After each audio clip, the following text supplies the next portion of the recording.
Edelmira Hernández Perea. Trujillo Mesa María Isabel. Está la Muchas solicitud de las y los diputados de adherirse. Gracias. Gracias. Continuando con el orden del día, corresponde dar lectura de la iniciativa con proyecto de decreto por la que se reforma la ley del Instituto de Seguridad y Servicios Sociales de los Trabajadores del Estado de Zacatecas. Tiene el uso de la palabra la diputada Roxana del Refugio Muñoz González, autora de la misma. Ciudadano presidente, suplicándole si registra mi asistencia. González Nava, José María. Con gusto, diputado. Solicito dé cuenta de la asistencia del diputado González Nava. Con gusto. Solicitarle, diputado presidente, el uso de la palabra para dar lectura a una síntesis de la iniciativa en comento, toda vez que se encuentra en la Gaceta Parlamentaria y en el orden del día. Adelante, diputada. Gracias. El Instituto de Seguridad y Servicios Sociales de los Trabajadores del Estado de Zacatecas fue creado el 27 de agosto de 1986 para establecer un régimen de seguridad social como mecanismo de ahorro para que los trabajadores pertenecientes a los poderes del Estado, municipios y organismos paraestatales contaran con una pensión durante su retiro. Posteriormente, se adhirieron trabajadores pertenecientes a la sección 58 del Sindicato Nacional de Trabajadores de la Educación, del Sindicato de Trabajadores de Telesecundaria del Estado de Zacatecas y del Sistema del Colegio de Bachilleres del Estado de Zacatecas. Anteriormente, la ley del Instituto de Seguridad y Servicios Sociales de los Trabajadores del Estado de Zacatecas establecía que para recibir una jubilación el trabajador debería haber cotizado 30 años. En ese tenor, la primera pensión se debió pagar en el 2003 y la primera jubilación en el 2017. Normatividad que contrasta con la realidad, pues de acuerdo a la información del sitio web del Instituto, en 1987 se pagaron 174 pensiones y jubilaciones, en el 2003 869 y en el 2017 3.558, y el pago va en incremento por el aumento de la esperanza de vida. Esa es la versión oficial de la principal causa de la crisis financiera del ISTESAC, que lo mantuvo al borde de la quiebra. La versión que la mayoría conocemos es que hubo mala administración, alta burocracia, manejo indiscriminado de la nómina, discrecionalidad del uso del fondo de pensiones, del saqueo y del uso político que históricamente se le ha dado. Situación que originó que después de 29 años fuera necesaria una reforma integral del instituto. El nuevo marco jurídico de actuación inició vigencia el 22 de marzo del 2015. Se argumentó que entre los principales cambios y beneficios tanto al instituto como al trabajador serían reingeniería administrativa del ISTESAC para reducir gastos de nómina, dar función operativa y disminución de puestos directivos. Tope mínimo y máximos de pensiones ante la diferencia abismal que existía, por ejemplo, de lo que cobraba por dicho importe un trabajador hormiguita contra lo que recibía un profesor de funciones directivas.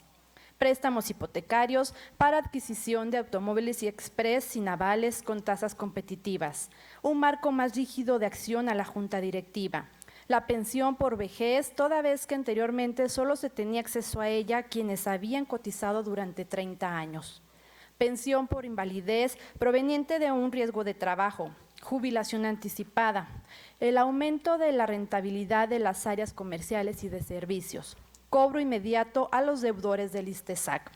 El costo económico de dicha reforma fue endosado a la base trabajadora derechohabiente, quienes mediante el aumento de su cuota del 6 al 12% y el incremento de la edad para pensionarse, terminaron rescatando temporalmente al instituto. Sin embargo, hasta la fecha no hay responsables o castigos ejemplares de la corrupción que originó el quebranto patrimonial del ISTESAC. Con la reforma, los directivos anunciaron viabilidad financiera para muchos años. Sin embargo, el instituto hoy tiene nuevamente graves problemas de liquidez. A este ritmo y a mediano plazo es seguro su colapso financiero. Nunca fluyeron los préstamos, el esquema de pensiones es incierto, así como la confiabilidad de los estudios actuariales. Son pocas las prestaciones que se otorgan, no se cumple con la formación social y cultural de los derechohabientes y pensionados. La cobranza es pésima al permitir deudas como la del COBAES y la de los municipios. Poco se conoce de la reestructura administrativa efectuada. Apenas el pasado 15 de agosto del presente año, en sesión ordinaria número 39 de la Junta Directiva del Instituto, se aprobó por unanimidad la eliminación de algunas áreas directivas, así como ajustes salariales, lo que representaría un ahorro superior a los 5 millones de pesos anuales.